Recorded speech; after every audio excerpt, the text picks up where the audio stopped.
Good afternoon to all of you. Welcome here at EPA offices, and of course also to the colleagues that are joining us online for what I sincerely think will be a very interesting debate. Now, you looked at the names of the two debaters. You might have thought nothing much in common. Olivier Costa, Professor Olivier Costa, renowned academic, research professor at CNS, Sciences Po Paris, director of European Political and Governance Studies at the College of Europe. And of course, and not irrelevant in the context of today's discussions, co-rapporteur of the Franco-German Working Group on EU Institutional Reform, the Group of 12, as it's been renamed. And to my right-hand side, Daniel Guéguen, as he calls himself, the oldest by career lobbyist in Brussels. Of course, also prolific writer of books on EU decision-making, lobbying, and also on art.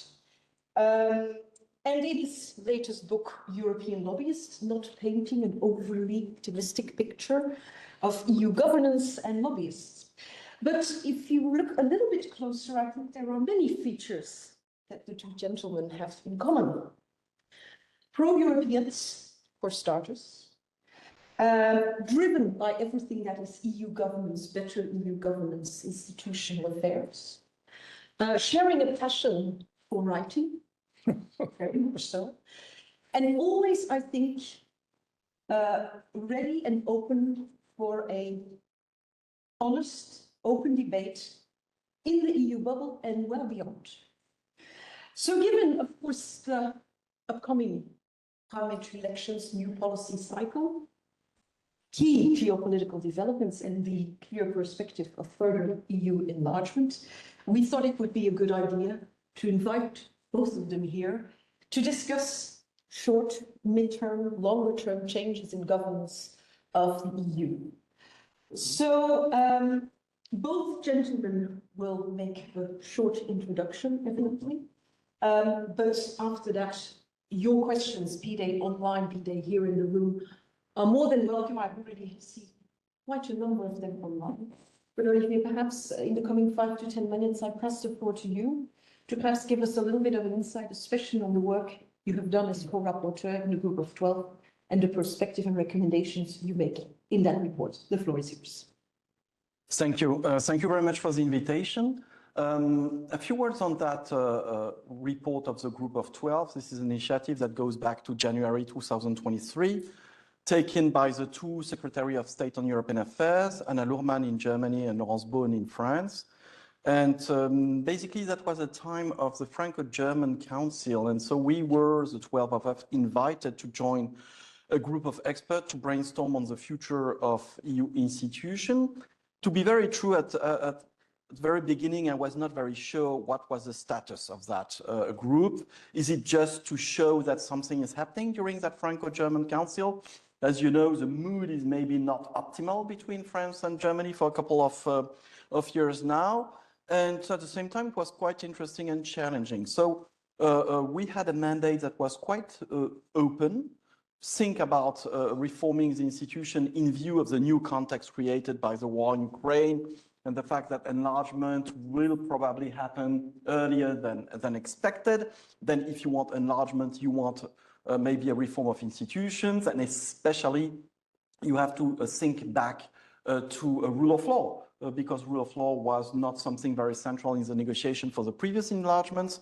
But then because in a number of countries we have experienced that democratic backsliding, the idea was a bit how to enlarge the EU without renouncing to our values and having a couple of member states entering the EU that will very soon forget about Article 2 and all that. So that was a bit the mission. For the rest, I would say two things.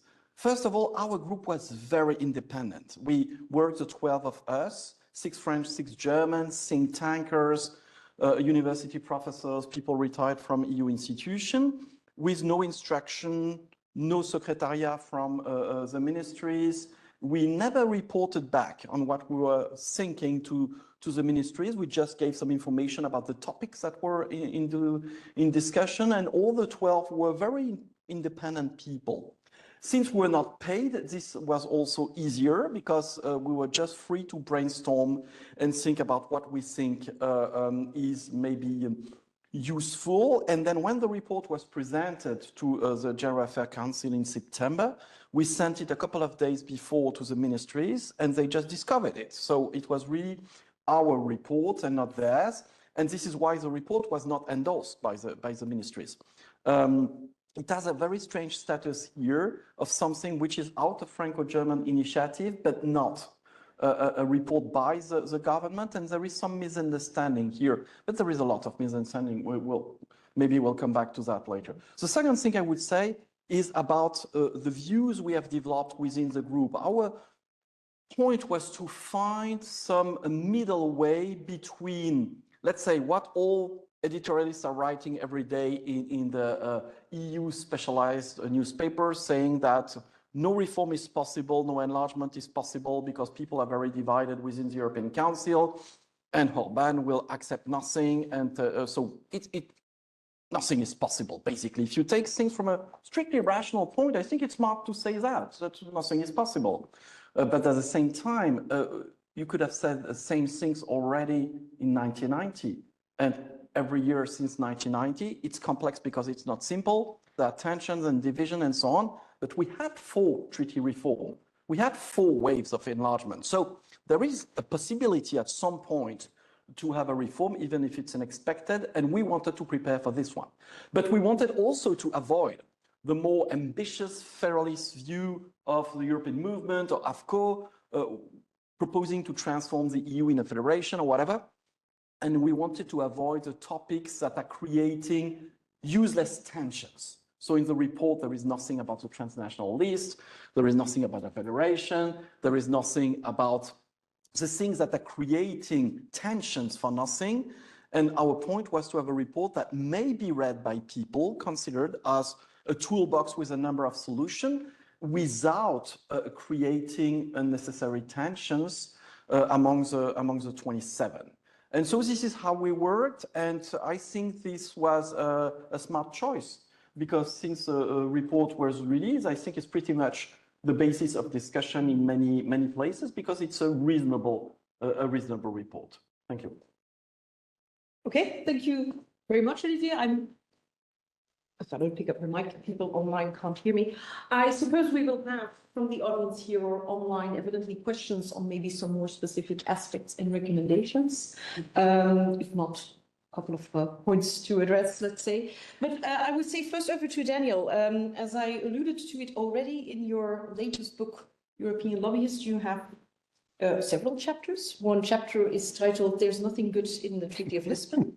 And chapter number 2 is the Better Regulation Package, so badly named. So I suppose your vision of EU governance these days is not necessarily positive. Daniel, over to you for some words, please. But I was very interested by this report, honestly speaking, and I think that the title of the report is interesting to remind here. Sailing on high seas, showing the limits of the exercise. You know, I think you did the best in the context of a very difficult situation. This is the first comment. On top, I consider that the rules of the game are very tricky. And of course, you have to take that on board. This is Le Monde of yesterday. And we see in Le Monde of yesterday, you know, Madame Jourova, you know, Jourova, Kiev is respecting all conditions for being a member of the European Union. This article is absolutely amazing. She is saying that 2 weeks ago she was in Kiev and nothing was ready, but 2 weeks after she is sure that everything is done. Let's go. Please invite Ukraine and the others to join. This is a little bit also your case. You have the assumption of EU 36, and I am a bit surprised to see that you don't speak about the European Council. You are the one, a long time ago, who warned me about the role of the European Council. You remember the triangle is becoming a square. And it appears to be a detail, but in reality, the power has been captured by the European Council, for the worst, in my opinion. And I know that you follow this appreciation as well. And in your report, we don't see everything about the European Council. Clearly, you are in favor of the Spitzenkandidat, which is called your lead candidate procedure. You are also in favor of a convention and an intergovernmental conference to decide the reforms of the treaty. And also you have this multi-circle Europe. But I think you are a bit shy, if I may, because your four circles are in reality three. The fourth one are the neighbors, the European political community. The third one is the associates, Switzerland and the UK, why not? But in fact, we have one, and one is the EU 36. So you don't make any difference between the new possible newcomers and the present members of the EU. One point, I think, also you are in favor of a reduction of the number of commissioners by 1/3, but you consider that it will be a very difficult objective to achieve, and you are favorable of two levels, senior commissioners and junior commissioners. You don't use this expression. You speak about lead commissioners and commissioners. But even if you reduce by 1/3, you move from 36 commissioners to 24. And 24 is still now a Mexican army, by the way. But my final remark will be to say that you propose, very rightly, a first train of measures from now to the European elections in order to prepare the ground for future development. What you said is very right, and in particular, you consider fundamental to decide rapidly about the appointment of the new president of the Commission, which is absolutely fundamental, obviously, and second, to decide the methodology for enlargement. But the chance to have this result obtained for June next year are more or less the same chances as me to become the next Pope. So again, here is more or less mission impossible. I think you have had the advantage to warn the officials and the public affairs community about the complexity of the dossier. It was very useful. I read it with great pleasure, and you too, Vicky, but it was somewhere, I think, mission impossible. Having said that, I have not answered to your question, but I thought it was interesting to have a reply to Olivier. We can always come back to certain points. I just take perhaps the opportunity, as you addressed the point, and it's also been addressed in the chat already, the different concentric circles, if you wish to call it that way, the more specific question about your feelings, ideas surrounding the European political community, and that's broadening that a little bit to how the group indeed looked at these different configurations and circles. What do you think? Just a few words on the remarks by Daniel, who was always capable to see the good points in a report. Very quickly, on the European Council, we did not say much because there is not much to say. The European Council is not going to make seppuku, so it's pointless to tell them that they are too powerful today. There is something, because we discussed, for instance, about Article 122, which is that emergency article that has been used for all sorts of things in the last year, which is not correct because it does not respect the community method, the rights of the European Parliament, and so on. So here, a reform is needed. There is another point that should have been addressed, but we did not because we don't want to lose our time. I think there is a misunderstanding about that wording of President of the European Council. It creates a lot of fake expectation because the President of the European Council is a chairman. He's not a president. He's presiding nothing. I mean, Michel is not the boss of Scholz and Macron. This is clear.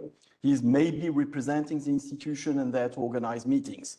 But he's not a president in the sense von der Leyen is a president for the Commission because she has some sort of authority on the College of Commissioners, and Michel does not have that. This should be addressed in the future.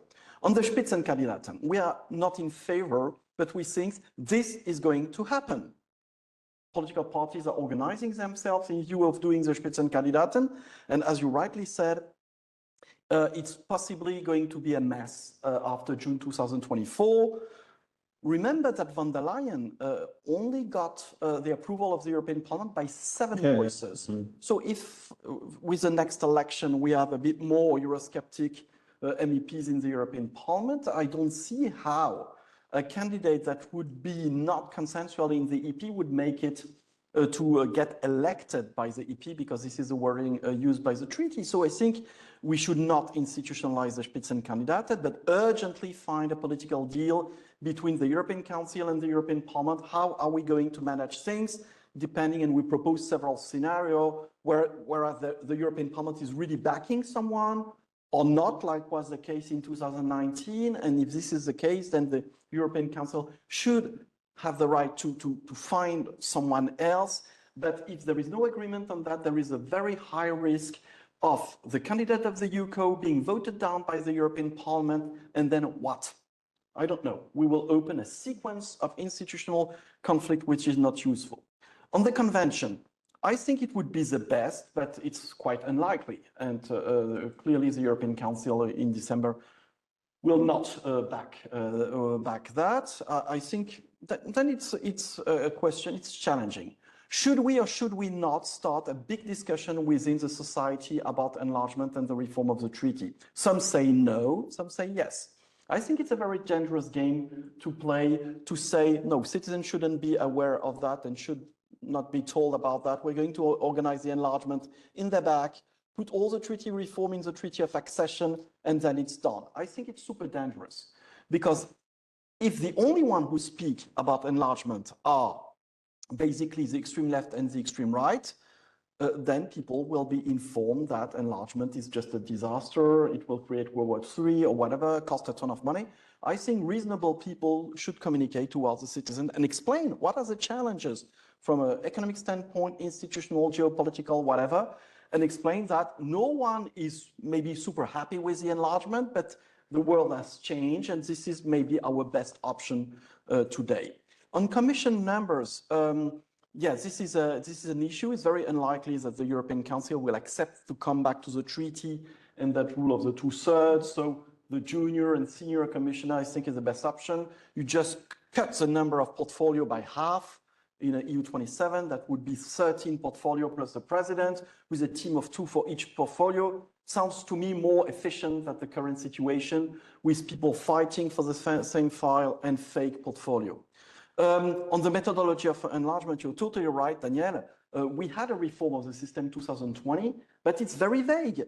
Nothing is explained how things should be organized. And now we should tell those candidate country, is it possible or not to have some sort of stage accession? What are the condition?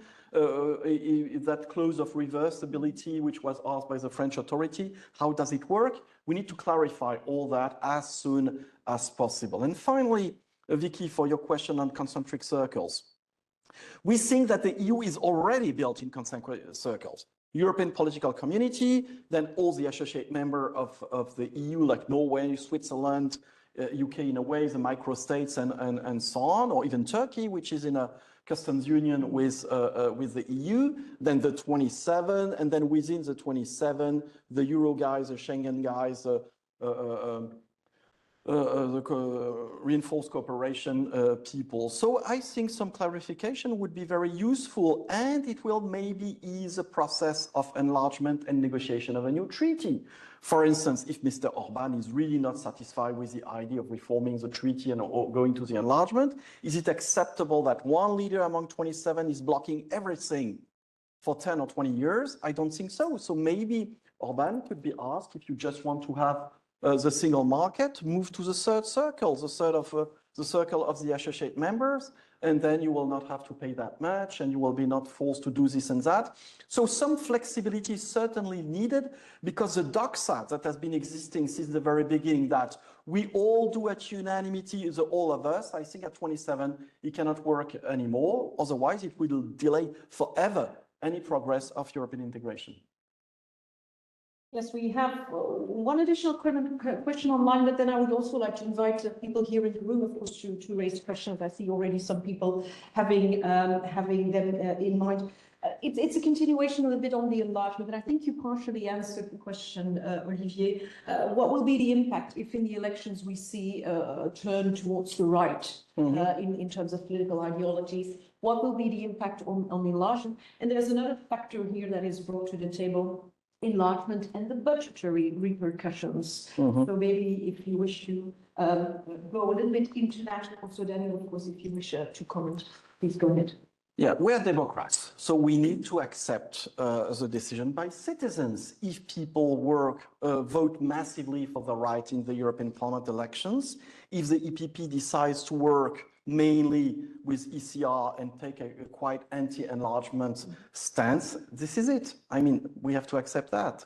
What is the alternative? Is to say that a number of educated people, I don't know, those who are in the room here or online, will decide for the others. I don't like that idea. So at some point, we need to accept the challenges of democratic life. And it is possible that in the European Parliament, there would be a majority that would be hostile to the enlargement or the reform of the treaty, or in the European Council, things move and go. In Poland, it goes maybe in a more positive direction regarding the enlargement. In other countries, it's the other way around. I don't know what will happen in the Netherlands and in Austria and so on. But this is democracy, and there is no clear answer to that. Then my point is, I believe that even Eurosceptic people can understand the current challenges of European integration. If Mr. Trump is re-elected next year in the United States, who is going to ensure security of the EU? I don't know. So I guess maybe people who are not that fond of European integration would think that, after all, maybe it's better to organize a bit ourselves at EU level. And we see public opinion changing at very high pace in Central and Eastern Europe. 2 years ago, most of citizens would have accepted to trade off, let's forget the EU and have the NATO only. I think things have changed pretty much. And people are discovering that the EU can also be a tool of security. Then on budget and policies, in our mandate, we were asked not to talk about budget and policies. Obviously, there cannot be an enlargement without a deep reform of the budget and a deep reform of policies. And people say, yeah, but if we enlarge the EU to Ukraine, they're going to take the most of the EU budget. True, but maybe they don't ask for that. I mean, Ukraine is maybe willing to join to the EU, not to make a hold up on 75% of the budget. So we need to adapt the tools, to adapt the policies, and say that we need to recalculate all the ratio regarding the cap, regarding the regional policy, and to adapt to that new political configuration, because it is not acceptable, probably, for the citizens of the 27 to now become all net contributors in favor of Ukraine. Maybe it's too much to ask, and maybe Zelensky is not asking for all that.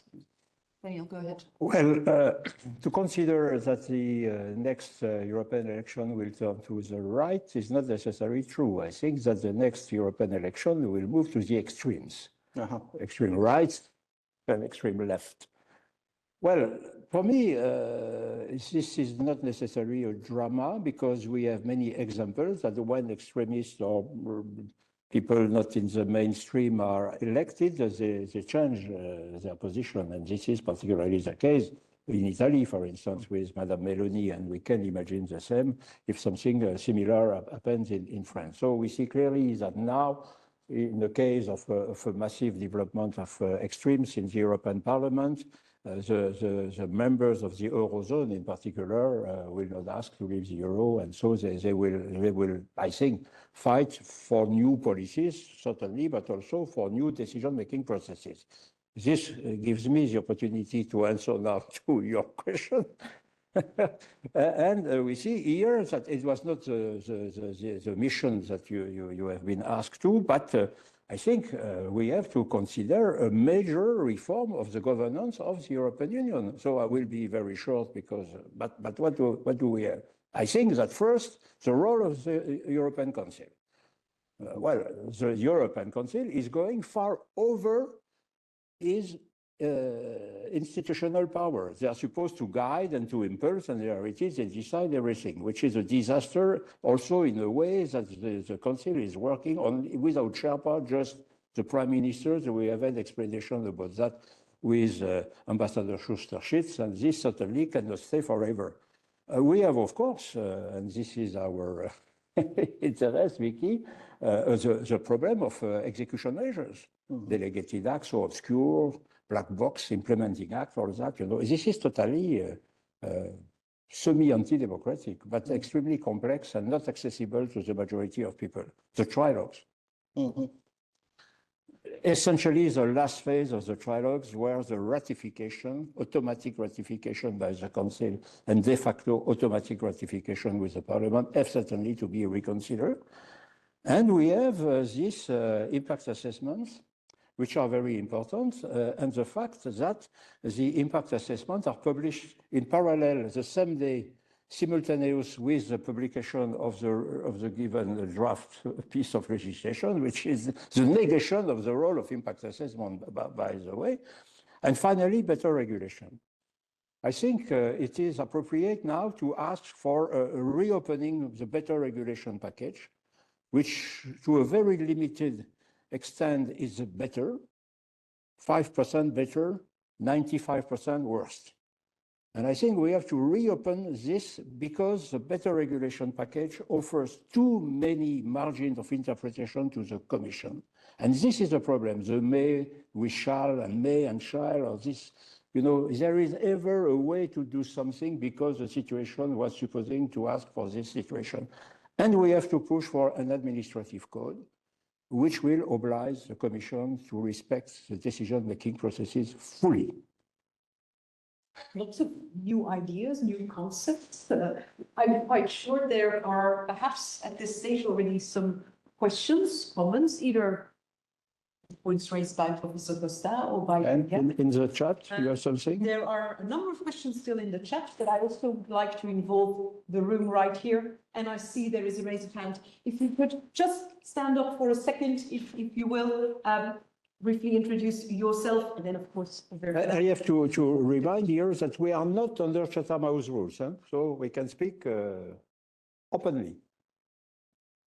Thank you very much. I'm Peter Guéguen, Publishing Press Secretary. My question is, first of all, to Mr. Costa, obviously, you said in the new reform paper, you didn't want to impose useless sanctions. These were your words, I think. Have you considered involving at least another 10 member states of the East who are maybe having something similar, different ideas about at least one particular part of the paper, which was, I think it was not mentioned so far here, is the question of vetoes and qualified majority voting. So, because that was also a part of the defining. So I have a sense that during European integration, we were always present, and it didn't really stop European integration so far. It's became an issue in the last, say, 5-10 years. Have you, with your colleagues, thought about? Well, obviously it's a German proposal, but it's not going to pass without the inclusion of the Eastern Central member states of the Union. Have you thought about why these member states are mostly against veto, how to pursue them, how to get them on board with this, or it's rather what you said, like they don't want to join, just leave them in an outer circle and then can proceed without them. So I think you can have a fair substantiated opinions that that's not necessarily the best course of action, especially that you mentioned Poland might change in courts last time in the article, the report by Mr. Nash that was just as much posted by Mr. Tusk and the Polish EPP members as well, which included the abolition of the veto. So I think that's a little bit of change these countries geopolitically will not get on board with something like that. Thank you. I'm just going to recap your questions because the people online didn't hear the question.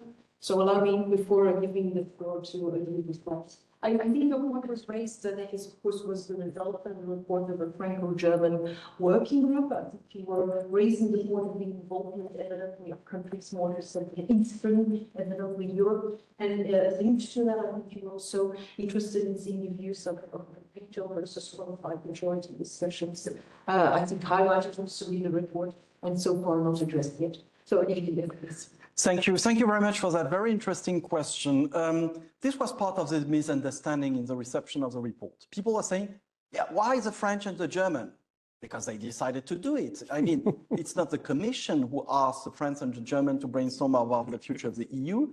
It's part of the right of any government to produce any sort of report at any moment. And we are just waiting for the reports written by the Slovenian, the Hungarian, and the Italian, and the other one. So there is no imperialism here. It's just an initiative which is the French and the German government, and they did not even endorse the report. So the report, the copyright is owned by the 12 of the group. So we are no one.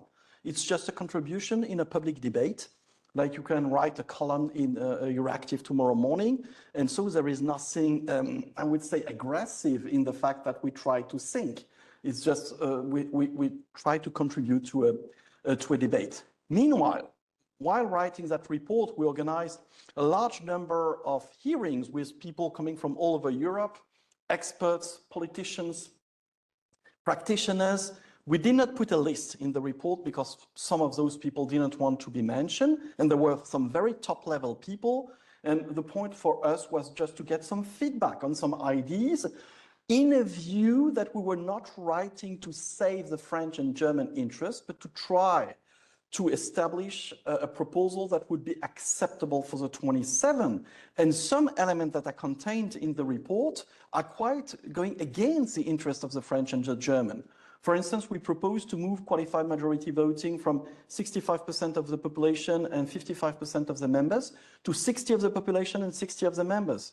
And this would be very detrimental to the French and German interests, because this would mean France and Germany losing the veto. Maybe not everyone was happy in the cabinet around the Chancellor and Macron, but we don't care because we do whatever we think is useful. So we wanted to find a balance between three elements to try to satisfy everyone. The balance is enlargement. Some member states are very attached to the enlargement, especially in Central and Eastern Europe. Efficiency. Some member states are very attached to more efficiency for the EU policy making, and protection of the rule of law. Some are very concerned about the impact the enlargement may have on protection of the rule of law in the EU. And the idea was to really have a package to find points of satisfaction for the three, because all the treaties that were negotiated since 1950 were the result of a package with some member states being more or less happy with various parts of the report or the treaty, and accepting the treaty because they were satisfied with a part and okay with another one. On veto and qualified majority voting, it's a very important question. I would say two things. First thing, we should not, and you are right to say that, overestimate the impact of unanimity. The EU has been able to deal with unanimity for a very long period of time, but now it's becoming problematic.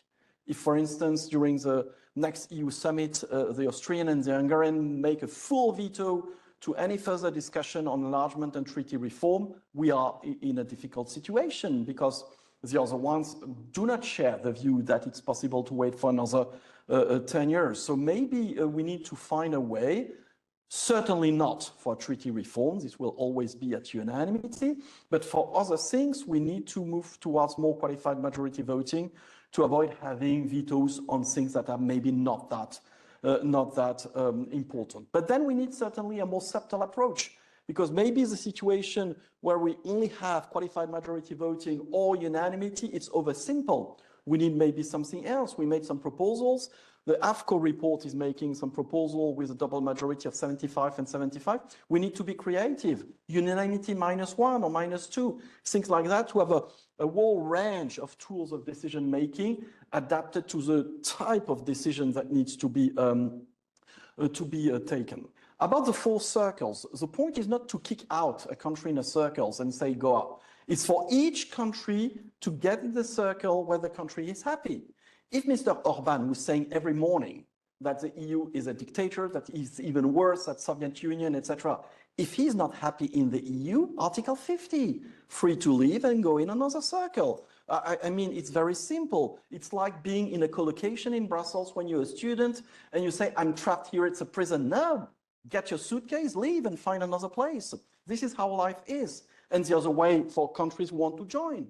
I mean, there should not be a predefined list of countries that are allowed to get in this and that circle. It's really up to every country to decide which level of involvement in European integration is needed, desirable, and then you need just to accept the rule. When you enter a collocation, the rule in the collocation is that everyone is cleaning the fridge once a day, and then you cannot say, I'm not cleaning the fridge because I don't like it and I'm better than that. No, the rules are there. You have to accept them or to leave. And a final point, we discussed at some point about the possibility that exists in some international organization of an expulsion clause, where members of the club, they expel.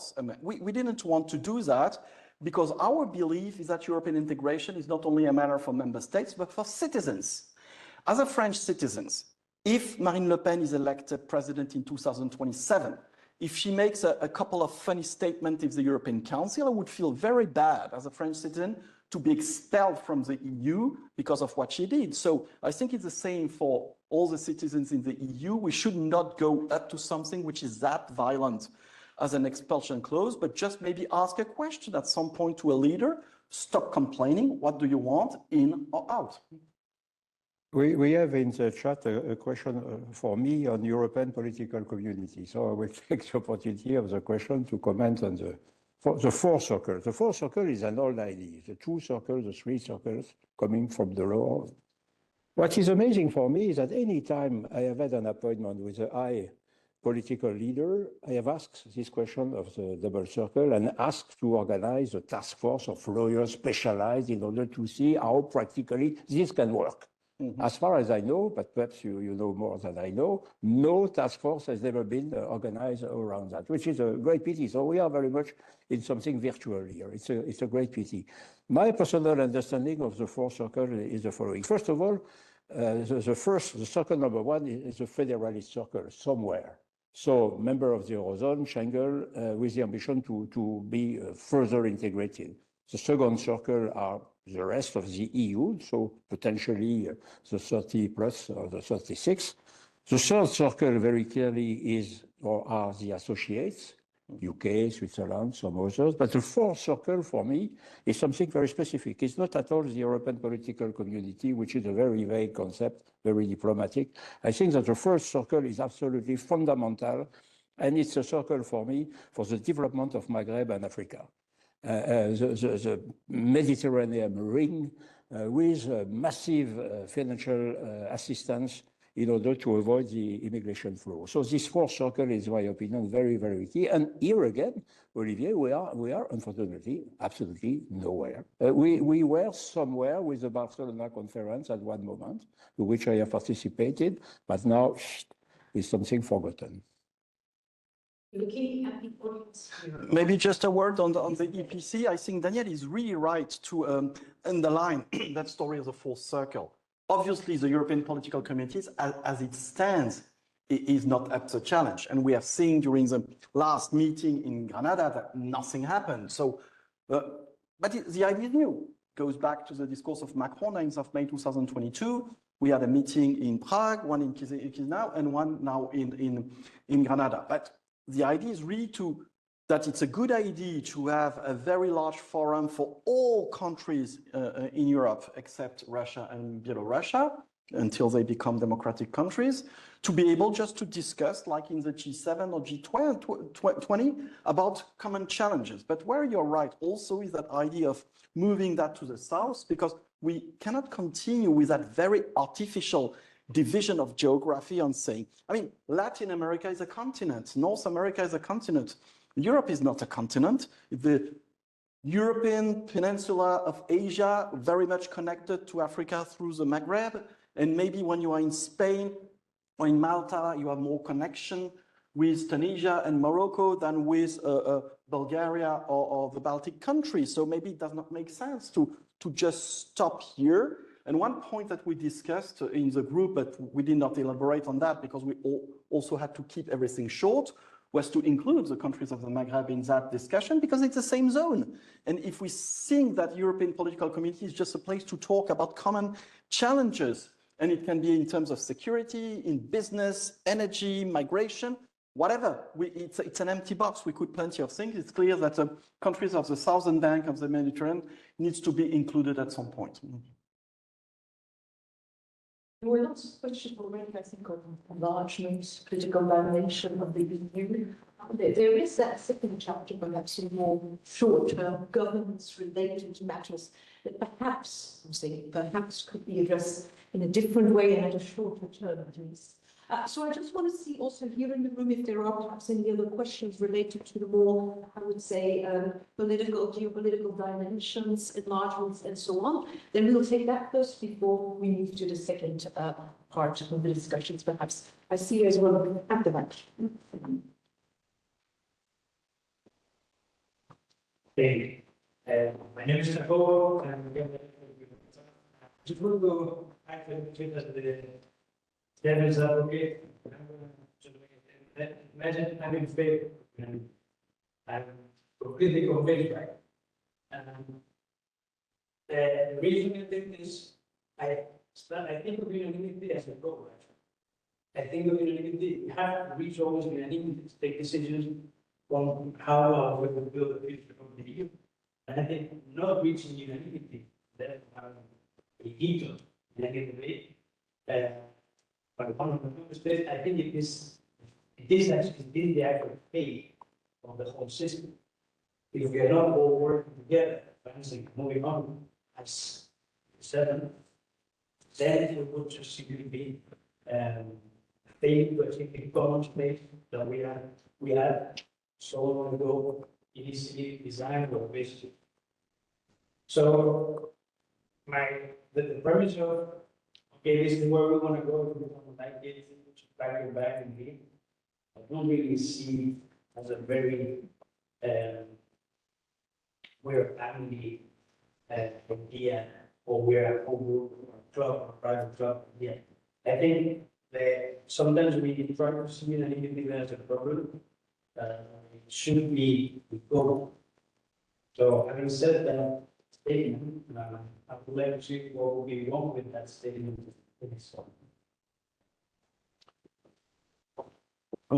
I will give you my take on that, but I'm sure Daniel has a view as well.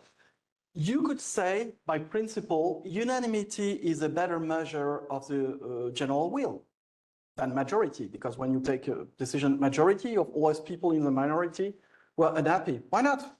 Okay, let's take all decisions at unanimity in the European Parliament. 720 members. Okay, basically what will happen, no decision on nothing. Is no decision on nothing a better proxy of the general will and general interest than some sort of majority? I'm not sure. This is the big issue of democracy. How do you organize collective decision in a group of people who don't share all the same views?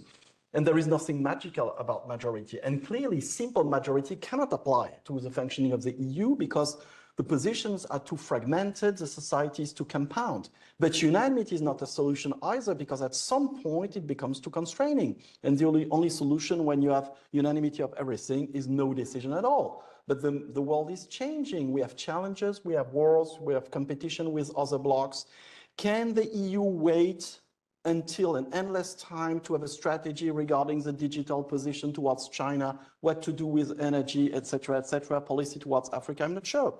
So when you create any sort of decision at some sort of majorities, there are always people when unhappy, but this is part of democratic life. If you live in Belgium, you go to elections and you vote for a party which is not represented in the government, and you are unhappy, and you say, yes, that's too bad. But is it better to have no government at all and to wait for all the citizens in the kingdom to agree on who should become the new prime minister? I'm not sure. So there is nothing magical about that. And that's why I plead for more flexibility.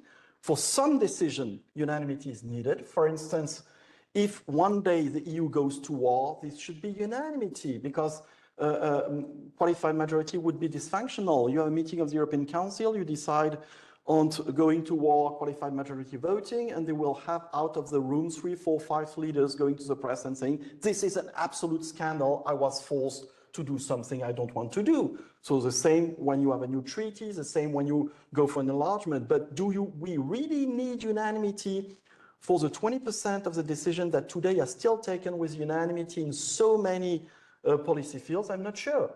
Do we really need unanimity for each and every step on the process of enlargement? Maybe unanimity at the very beginning and the very end is enough.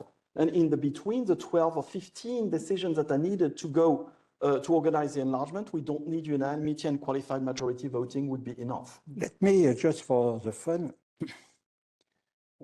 ask you what is the difference between a lobby and a club? A lobby is an association which decides by majority or qualified majority. A club is something deciding by consensus, soft consensus, unanimity. So you have my answer. Well, the fact that we have a single currency, the euro is a federal tool. Mm-hmm. And federalism needs majority and not unanimity. So I totally agree with what you said. It's fundamental to move from unanimity to qualified majority. And to go back once again to the enlargement, and I know that you have not the mandate to do what I will suggest here, I think there is a terrible lack of imagination. It's a terrible lack of imagination. To enlarge the EU from 27 to 36 just like that, I mean, it's a terrible lack of imagination, because in this enlargement, yes, you have democracy, you have different considerations, but it's mostly and fundamentally a financial matter and an economic matter. And here you have many other options that stricto sensu enlargement is, in my opinion. Perhaps you disagree, but if you do, please go ahead. No, you're right. We could imagine all sorts of other solutions, and this is just a conversation that starts. But then you need also to take into account the views of those candidate countries. Remember when Mitterrand proposed in 1991 that idea of a European political community that was the same name?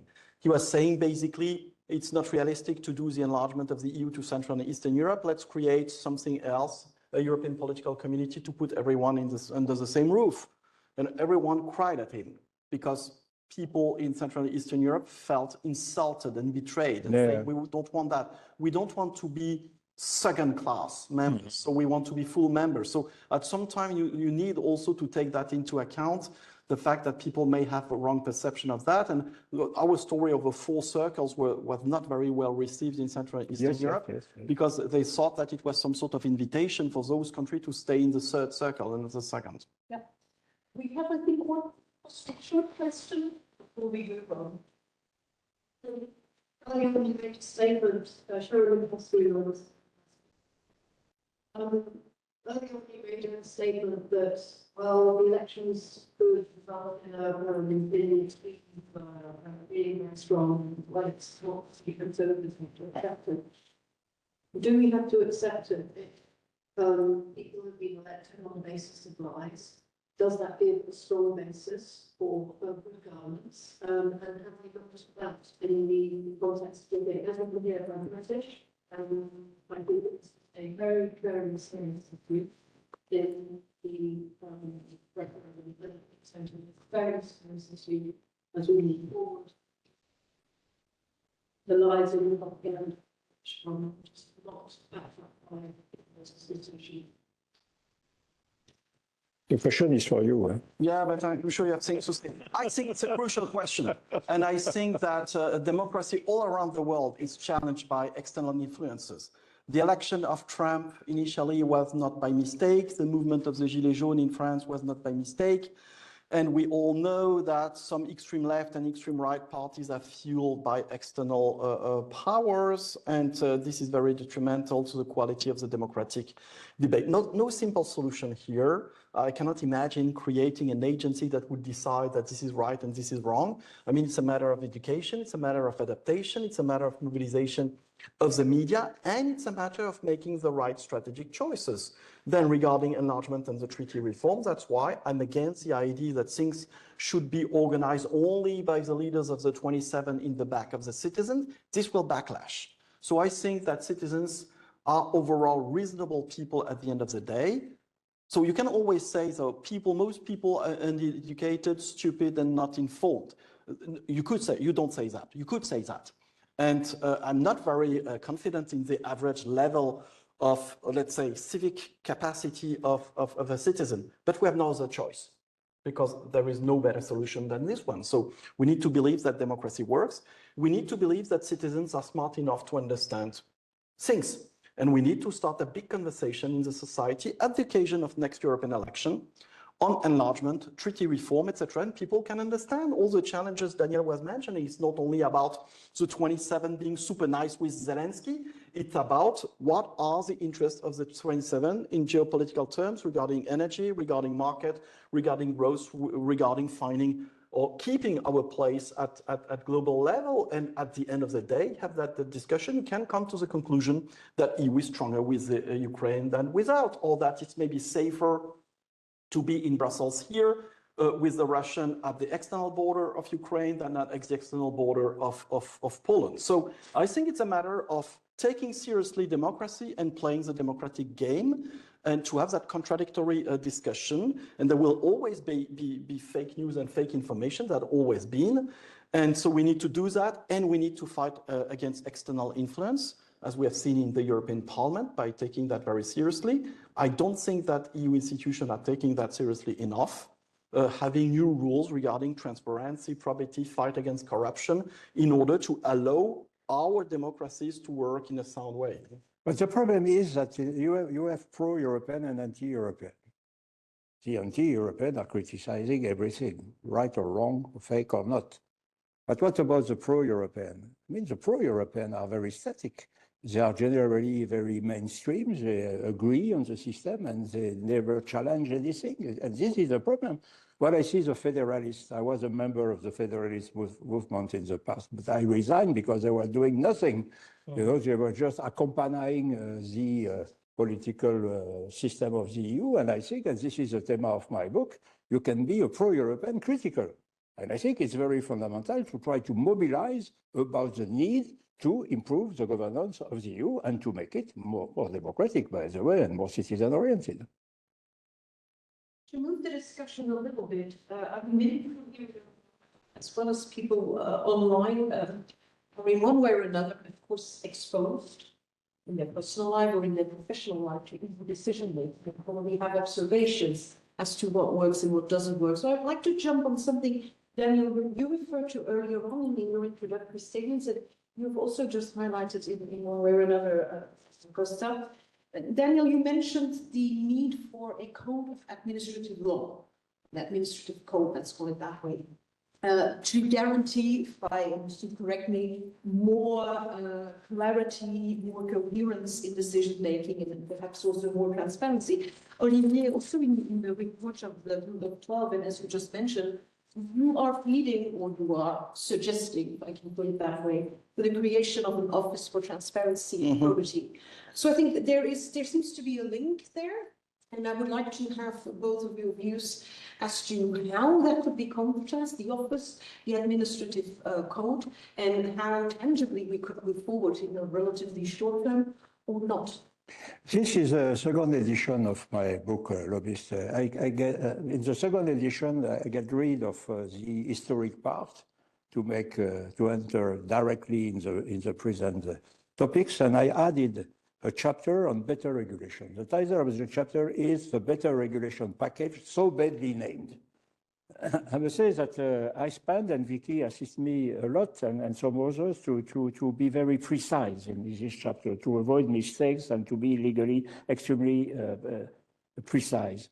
Because the problem is here. What do we see? We see that for impact assessment, you do an impact assessment one way or another with subcontractors that people can discuss, or you revise via the regulatory scrutiny board, but at the end of the day, this is the same impact assessment, or you say that for farm to fork, you don't need any impact assessment. You see the Joint Research Center producing an impact assessment, which is an official body of the Commission, but considering that there's no value, in which world are we living? And we can multiply and multiply and remultiply systematically the fact that you have, this is a problem of the Lisbon Treaty and better regulation. We have exceptions and derogation for everything. As we say in French, on fait comme ça arrange. We do as we like, and this is it. And the administrative code, and we have in each country an administrative code. Also, for penal and civil, we have administrative codes. The police is obliged to follow very precise decision-making processes. Otherwise, it's failed. And I think we have to enter in this direction and to reopen better regulation package. This is absolutely, in my opinion, fundamental. The ideas of better regulation were good, but the result is not satisfactory. Yeah, Olivier, I think it's discussed in the group as well. Yeah, on that idea of an authority for transparency and probity, we turn that in a positive wording, don't say fight against corruption, you say probity and transparency, and no one feel offended. I think it's super important today, and the Qatar Gate has been a warning. It's a very bad story. I mean, I was very surprised that it did not expand, because at first I heard about maybe 30 MEPs involved, finally only 2, but by matter of fact, the 2 are back in the house, non-attached, paid to do nothing. Everything is okay, fine. And then the proposal for reform and certainly not up the standard. So we need a strong body, independent authority, not internal, not composed of 3 from the EPP and 3 from the Socialists and 2 from Renew, which has the capacity to really make sure that everyone working within EU institution is just respecting a number of standards regarding probity and transparency. This is a challenge to rebuild trust towards citizens. This is a matter of credibility of the EU towards candidate country. How can you say and ask Mr. Zelensky saying you are not ready to enter, there's too much corruption here when there is a Qatar Gate in the European Parliament? It's a joke. And when you see those MEPs back on the benches. And it's a matter also of credibility of the EU towards the rest of the world. We present ourselves as being better than the other one because it's a rule of law and all that. And so how does it look? Who was happy when the Qatar Gate happened? Look at Orban tweeted 20 times. Maybe he was so happy that something happened, proving that everything was rotten in Brussels, which is not what I believe. But I think we need very strong rules to avoid that. On better regulation, and the rest, I think the Commission has been in the last 30 years creating process and routines and system to make the system more efficient, oriented, transparent, open to consultation and all that. But it's not for real. My belief is that they have a lot, at the end, they rubber stamp only what they like. And it's the same for the Conference of the Future of Europe. They, oh yeah, at least 50% of the proposal that were proposed by the Conference on the Future of Europe, we approve and we are working on that. Yeah, but you were always already doing that before. So basically you have just labeled that. It's Conference on the Future of Europe. And the other point, we will never have a discussion about that. I don't have a final solution to that. Every political system is in tension between a more technocratic approach of policymaking and a more political approach of policymaking. And you can find virtues to both. You can say technocrats are maybe more able to have long-term thinking about the general interest because they're not focused on elections and public opinion polls. But you can also say elected people are more legitimate, they have a mandate, and technocrats don't have one. The point, it does not only happen at EU level, it's the same at national level, it's the same In the USA, it's the same in the city of Ixelles. You always have the technostructure on one side and elected people on the other side. They don't share the same view. They don't have the same objectives. But we need some clarification here at the level of the EU because it's becoming super confusing. As a professor, I don't know what the Commission is. Is it an agency? Is it an administration? Is it a government? It's all the three mixed, and they just choose the role they like whenever it fits their options and preferences. And this does not sound super democratic. I cannot imagine there would be any questions on that operational side of things. Coming over to me. With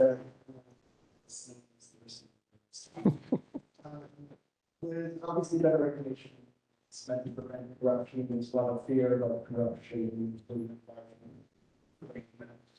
And this was also something that was quite concerned before.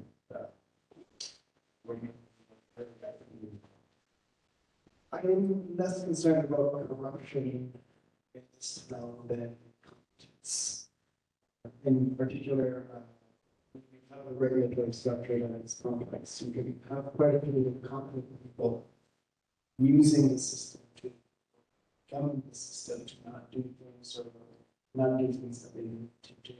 Is there any way we can try to reduce the competence or particularly the opportunities that provides us local leaders without elements of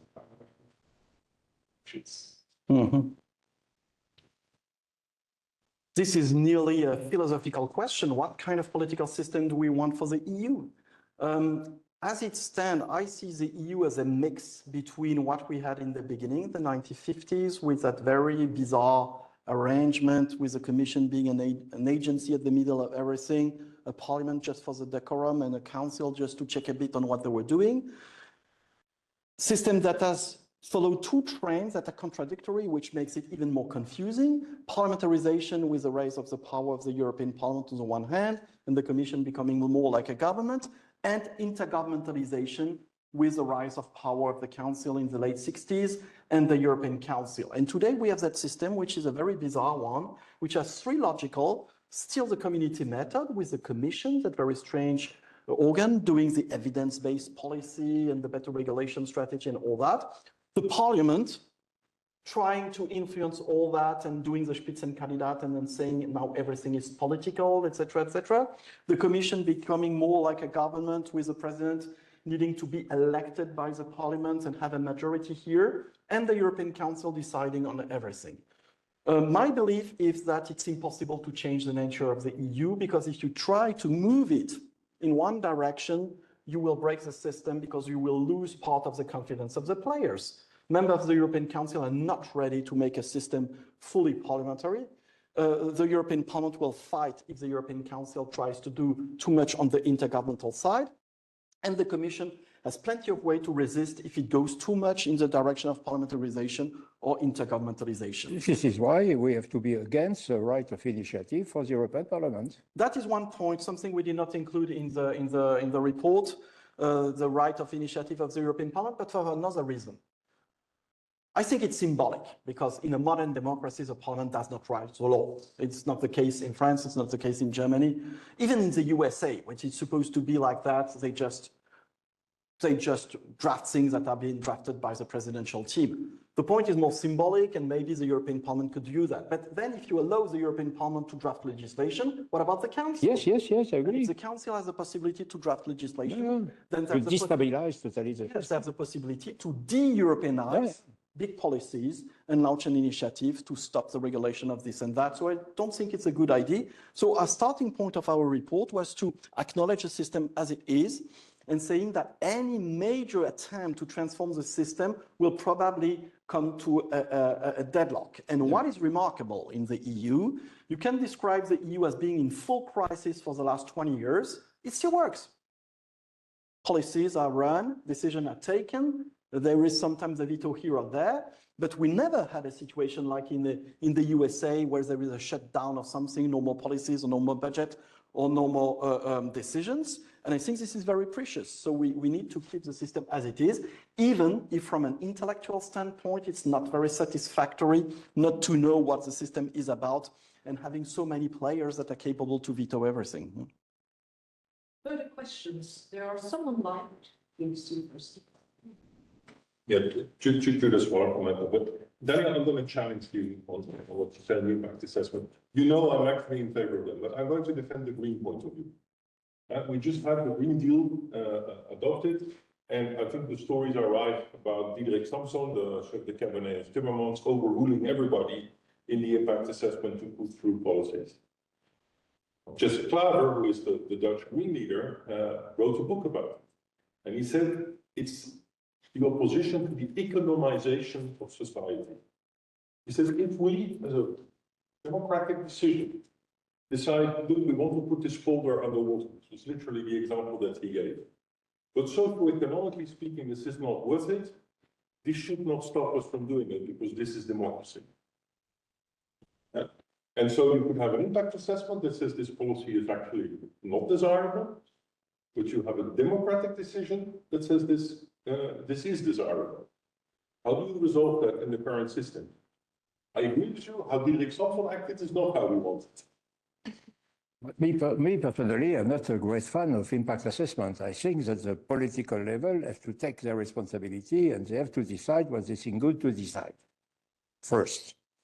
But second, if we are in a system in which the common rule is to produce an impact assessment, the impact assessment has to be produced in a fair way. And this is not the case. Either the system is manipulated or the system is not applied. And if I take, to take just one example, the electrification of cars in 2035 with no impact assessment, this decision, first for me, is totally ridiculous in itself. But second, the fact that no impact assessment was diligented is a second mistake. Other questions from the audience? It's clear that our audience would like to go back to budgetary discussions. But I first put open any final questions, let's say on the more operational side. There's a question that is raised here with regards to whether direct taxation from the EU perspective was actually discussed in the group. Because of course, yes, there is representation, as the lady in the chat says, without taxation. You could also call that democratic flaw. So perhaps your thoughts in the discussions that might have taken place in the group. Yeah, we have done something in the group is to talk about resources, even if we were not asked to, because I think we thought that this is a major issue, the question of resources, and we cannot foresee enlargement of the EU without a serious discussion on resources. Do we need or don't we need direct taxation? Then it's a question of symbol. Direct taxation means entering in a federal state. I'm not sure that we're ready for that, but I agree with Daniel that there are already things that are clearly federal in the EU. The euro is some policies are federal. The EU law is of a federal substance. It's pretty clear. EU Next Generation sounds very federal. The idea of creating a common debt to give it to some member state. Even in the USA, it's not possible for the federal state to give money to a state which would be failing. So in some respect, we are beyond that. Then we decided to be very cautious with the F word because it is creating fake debates and people who don't understand things. The EU will never be a federation like Germany or Canada is one, because it's not the same structure of competences. It is composed of all member states that are very jealous from the cultural identities, their role in international relations, and so on. There may be something federal in the EU, but it's not a federation. And the point when you start talking about a federation, people who are very attached to their nation start to be offended, and there is no reason to be offended if you decide that you will have a common commercial policy which is of federal nature, which is already the case. Don't call it federal, because it is just mixing everything, and people then will have the feeling that the state is no sovereign anymore and that sovereignty is in danger, etc., etc.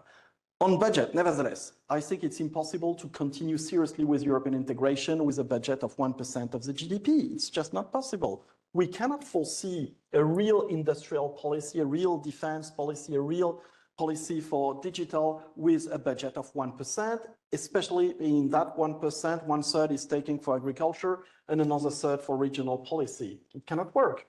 So we need more budget, and then I have no solution to that. How can you provide more budget to the EU when in member states the level of budget of public authorities that high?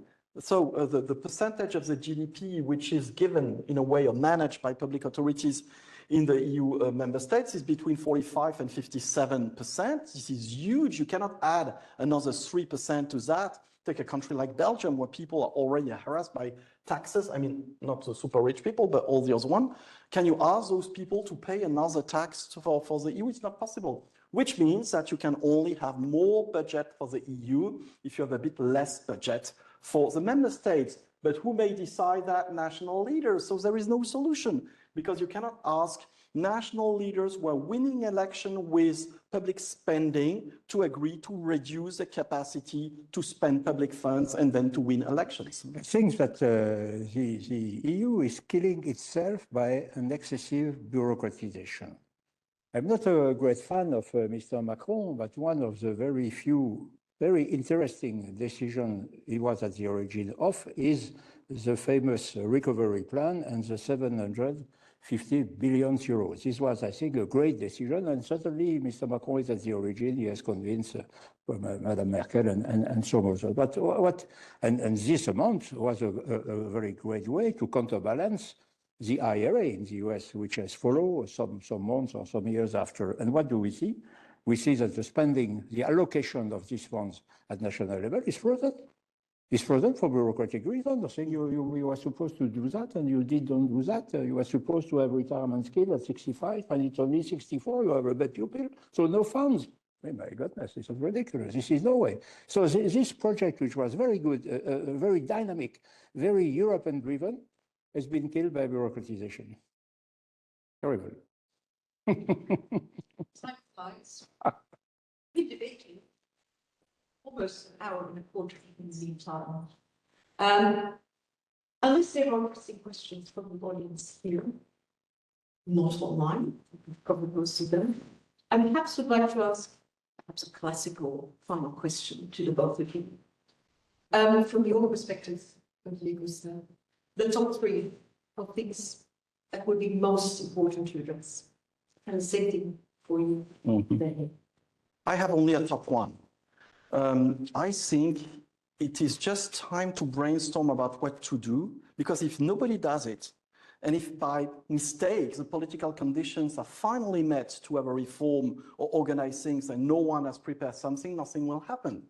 We can expect that there will be at some point a window of opportunity, because people in the European Council will agree to do something, I don't know, because Mr. Putin is doing something else crazy, because there is another crisis, because Trump is re-elected, because there is a change of government here and there, and then we need a plan.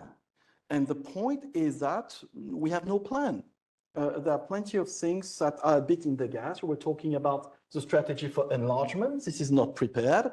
We have no strategy for the budget. We have no strategy for the reform of policies. So my point is to say that the next legislature, 2024-2029, is there to reform the budget issue, all the main policies, prepare methodology for enlargement, prepare the institution for enlargement. And in the treaty, we said that enlargement could start 2030, but we are not stupid. We know that this will not happen. But the EU needs to be ready by 2030. Then, in the best case, things will be ready to welcome a new country. And if people are just waiting until things become more credible or realistic, it takes too much time to do all those reforms, because EU institutions are slow. So my top one is just brainstorm, continue discussing like we've been doing today to prepare for the future.